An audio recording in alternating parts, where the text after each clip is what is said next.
আসসালামু আলাইকুম, আমি সাদিয়া আফরিন। নতুন একটি ভ্লগে সবাইকে ওয়েলকাম করছি। আশা করছি আপনাদের ভালো লাগবে। আর যদি ভালো লাগে প্লিজ লাইক, কমেন্ট এবং সাবস্ক্রাইব করে পাশেই থাকবেন। তো এদিকে আমরা আজকে বের হয়েছি, আমরা একটু ঘুরতে যাচ্ছি। যেহেতু সামার হলিডে শেষ, আমাদের মনে হচ্ছে যে এটাই আমাদের এই বছরের জন্য বাইরে ঘোরা আর কি। কারণ হচ্ছে স্কুল শুরু হয়ে যাবে আর একদিকে ঠান্ডাও পড়া শুরু হয়েছে। তো গ্রামের রাস্তা দিয়ে খুব সুন্দরভাবে যাচ্ছি আমরা। বাসা থেকে মোটামুটি কাছাকাছি একটা জায়গা, 1.5 ঘন্টার দূরত্ব, সি সাইডে, এটাকে সাউদার্ন সি বলা হয়। তো আমাদের এটাতে যাওয়ার প্ল্যান ছিল আমার বোনের ফ্যামিলির সাথে। ওরা যেদিন এসেছিল আমরা প্ল্যান করেছিলাম, কিন্তু হঠাৎ করে আমার ছেলে বলল ওর সোমবার থেকে স্কুল, ও যেতে চায় না। যেহেতু আমরা গিয়েছিলাম রোববারে, হয়তো দেখা যায় রবিবারে গেলে বাসায় আসতে আসতে দেরি হয়ে যায়, এরপর ঘুমাতে ঘুমাতে দেরি হয়ে গেলে এরপর স্কুলে যেতে টায়ার্ড লাগবে, এই জন্য যেতে চাচ্ছিল না। কিন্তু পরে ক্যান্সেল করে সব কিছু মিলিয়ে দেখলাম যে স্কুলটা ছিল মঙ্গলবার। তো যাই হোক, করার তো কিছু নেই। এরপর আমরা চিন্তা করলাম, তো যেহেতু আমার হাজব্যান্ড বললো দুপুরের সময় যে চলো ঘুরে আসি, তো আমার বোনকে ফোন দিয়েছিলাম, ও বললো যে ওরা অন্য কোথাও চলে গিয়েছে, এই জন্য আমি আর ওকে বলিনি। আর এইদিকে আমরা এসেছি, একেবারে কাছাকাছি চলে এসেছি। আর একটা কথা যে আছে না, যে অবাগা যেদিকে তাকায় সাগরও সেদিকে শুকিয়ে যায়, এরকম একটা অবস্থা আর কি। এখানেই চলে আসলাম। দুপুরে আসলে হয়তো পানি পাওয়া যেত, এখানে সমুদ্রে পানি নেই। আসলে সমুদ্রে পানি নেই কথাটা শুনতে যেন কেমন লাগে না, যে সমুদ্র শুকিয়ে গিয়েছে। আসলে ব্যাপারটা এরকম না। এখানে যে সাইডটা, এটা হচ্ছে একটা চর। এখানে যখন সমুদ্রে জোয়ার আসে তখন পানি ভরে যায়। তো যাই হোক, আমরা সমুদ্রে নামার উদ্দেশ্যে অবশ্য আসিনি। এখানে একটা ফান ফেয়ার থাকে সবসময়, এইটাতে ঘোরা বা এটা দেখার জন্যই অবশ্য এসেছি। তো আমরা পার্কিং খুঁজছি, আগে পার্কিং করে এরপর কোথায় ঘোরাফেরা করা যায়। যেহেতু আমরা এই জায়গাটাতে আরও একবার এসেছি, এই জন্য আমাদের মোটামুটি টুকটাক অনেক কিছু জানা আছে। তো এই জন্য আর কি ঘুরে ফিরে দেখি কি অবস্থা।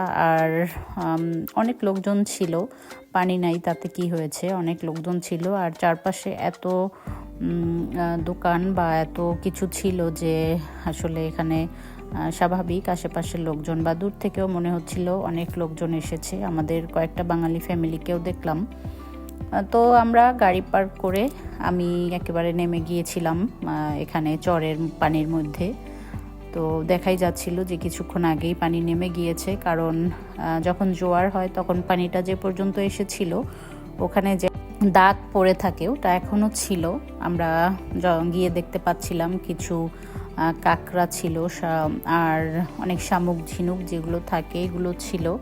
আর লোকজন আসছে, এসে পিকনিক করছে। এখনও অনেক লোকজন ছিল, বাঙালি অনেকগুলো ফ্যামিলি দেখলাম বসে বসে পিকনিক করছিল। তো এই তো দেখা যাচ্ছে কি অবস্থা, শুকনো সমুদ্র শুকিয়ে গিয়েছে।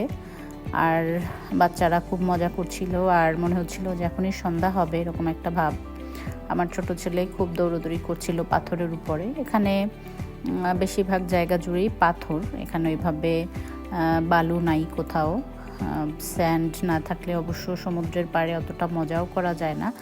তারপরও যখন পানি চলে আসে একেবারে কানায় কানায় ভরে যায়। এই যে আপনারা দেখতেই পাচ্ছেন দাগ দেখা যাচ্ছে এখনও পানিতে ভেজা, মনে হচ্ছে যে কিছুক্ষণ আগে পানিটা নেমে গিয়েছে। এখানে কিছু শ্যাওলা, কিছু বিভিন্ন ধরনের গাছ যে স্রোতের সাথে এসেছে সেটা এখনও লেগে লেগে আছে। তো যাই হোক, আস্তে আস্তে আমি একটু ভিতরের দিকে নামলাম। অনেক বাচ্চারা গর্তের মধ্যে মধ্যে পানি ছিল, এখানে মজা করছিল। আমি বাচ্চাদের জন্য কিছু কাপড় নিয়ে এসেছিলাম, চিন্তা করলাম যে যদি নেমে ভিজে টিজে যায় তো সেটা তো আর।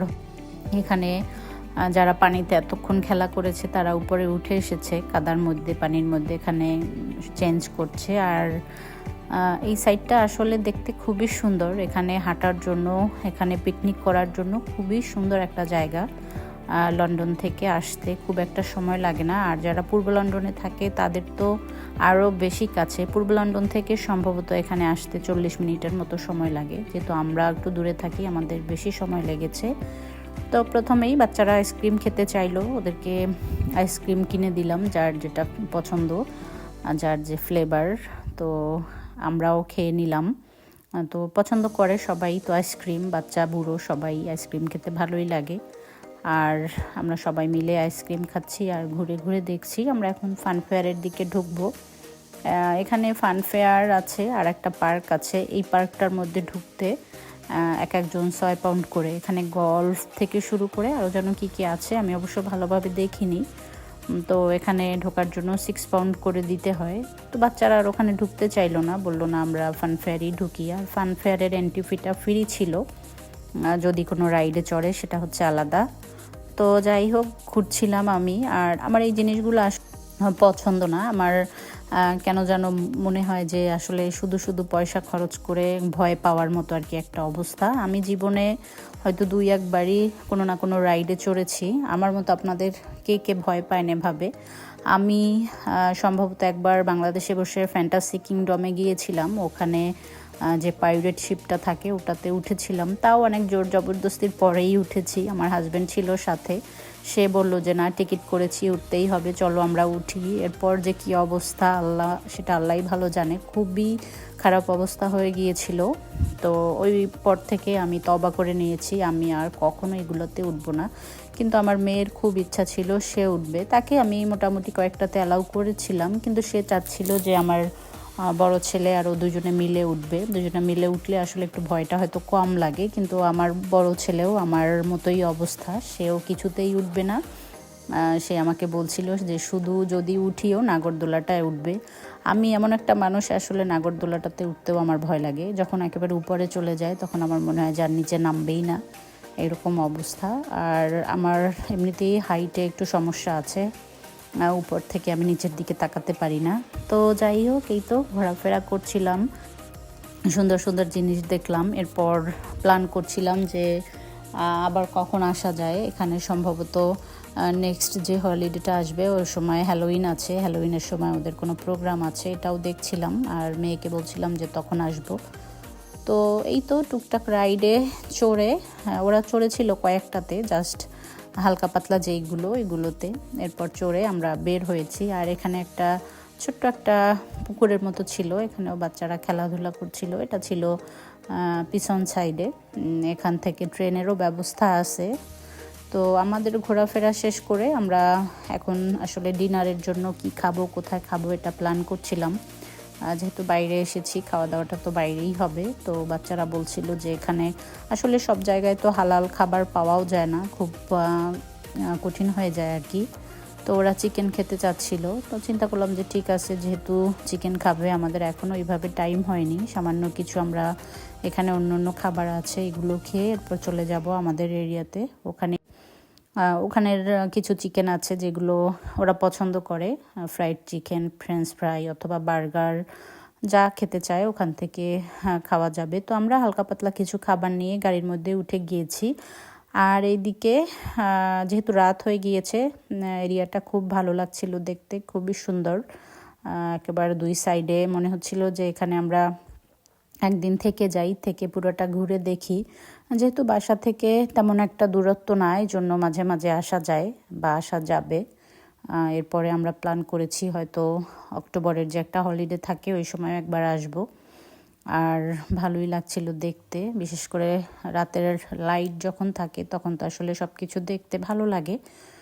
তো এই তো আমরা যাচ্ছি। আর রাস্তায় ততটা ট্রাফিক ছিল না, যেহেতু রবিবার, সামান্য এখান থেকে একটু ট্রাফিক ছিল। এরপর পুরো রাস্তাটাই আমাদের যেতে একটানেই চলে গিয়েছি আমরা, ভালোই লেগেছে। আর এই তো এখন পর্যন্ত পানি আসেনি, সম্ভবত আবার অনেক রাত যখন হবে তখন আসবে। আসলে এইখানের পানির টাইমটা ওইভাবে আমাদের জানা নেই। এরপর যখন আসবো ইন্টারনেটে চেক করে আসতে হবে যে কখন পানি আসে কখন যায়। সমুদ্রের পাড়ে আসলে যদি একটু পানি ধরা না যায়, পানিতে না নামা যায় বা না দেখা যায়, আসলে পানি না থাকলে ভালো লাগে না। তো যাই হোক, এই তো আমরা অন্ধকার রাস্তা দিয়ে, মোটরওয়ে দিয়ে যাচ্ছি আমাদের বাসার দিকে। আর আপনাদের কাছ থেকে বিদায় নেই। ভালো থাকবেন সবাই, দোয়া রইল সবার জন্য। আর আমাদের জন্য দোয়া করবেন। আল্লাহ হাফেজ।